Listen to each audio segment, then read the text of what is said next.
Hello everyone, my name is Junaid Ahmed.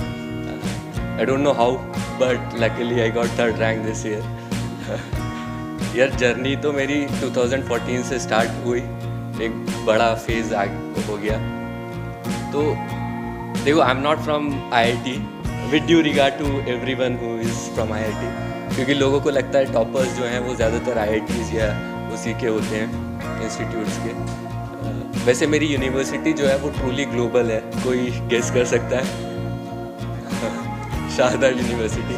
तो मैं किसी को बोलता हूँ जाके कि I am from Sharda university, तो 2 बार पूछते हैं कौन सी यूनिवर्सिटी. अच्छा, Sharda university.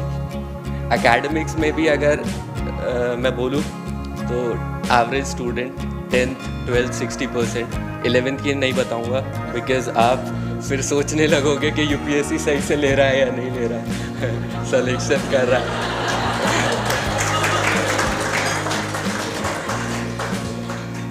Attempt 5th last year में रेवेन्यू सर्विसेज में सेलेक्ट हुआ था. दिस ईयर आया था. तो मेरा जर्नी तो ये था कि स्टेप बाय स्टेप मैंने चीज़ें देखी. प्रीलिम्स का एक नैक था मेरे पास, पता नहीं कैसे बहुत अच्छा स्कोर आता था, बट मेंस में प्रॉब्लम होता था. स्टार्टिंग के 2-3 अटेम्प्ट्स में मेंस नहीं हुआ था. तो व्हाट आई रियलाइज्ड कि मेंस में आपके जो आंसर राइटिंग होती है उसमें आपको ऑर्गेनाइज्ड वे में लिखना, स्ट्रक्चरिंग वो बहुत इंपॉर्टेंट होती है. तो स्ट्रैटेजी तो एक लंबी है पूरी, क्योंकि पीरियड भी बहुत लंबा है 5 साल का, तो यहाँ तो नहीं बता पाऊँगा. किसी को अगर वैसे पूछना हो तो बता दूँगा.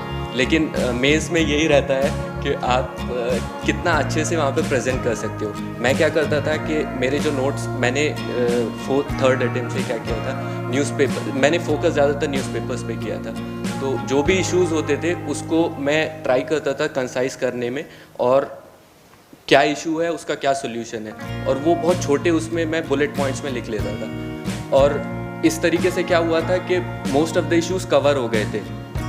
हार्डली अगर आप देखोगे तो 150 इश्यूज़ आते हैं, उससे ज़्यादा मिलेंगे भी नहीं, वो सारे कवर हो जाते हैं उस चीज़ में. तो जब मैं मेंस लिखता था तो वो बुलेट पॉइंट्स मेरे दिमाग में रहते थे, तो ज़्यादा प्रॉब्लम नहीं होता था. इस बार तो इनफैक्ट 5-10 मिनट्स पहले ही पेपर कंप्लीट हो जाता था मेरा, क्योंकि इस बार टेंशन भी ज़्यादा नहीं थी, क्योंकि लास्ट ईयर सर्विस में हो गया था.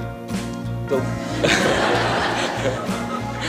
यार देखो, मेरा एक्सपेक्टेशंस इतने हाई थे नहीं, क्योंकि मेरे जो बैचमेट्स हैं ज़्यादातर IITians और वो सब है, तो IAS के अलावा उन्हें मतलब IAS ही चाहिए. तो मेरा तो था रेवेन्यू सर्विस मिल गया, बहुत अच्छा है. अब जो भी ऊपर है वो बोनस ही है. तो इस बार और मोस्ट ऑफ द थिंग्स क्या होता है, जब आप एक्सपेक्ट नहीं करते हो ना तब आती हैं. मैंने कभी एक्सपेक्ट नहीं किया था 3rd रैंक आ जाएगा. अभी आप देखो, ज्योग्राफी में 4 अटेम्प्ट से मेरा 233 234 स्कोर आ रहा था, और मैंने ऐसा कुछ भी नहीं किया कि 321 आ गया इस बार.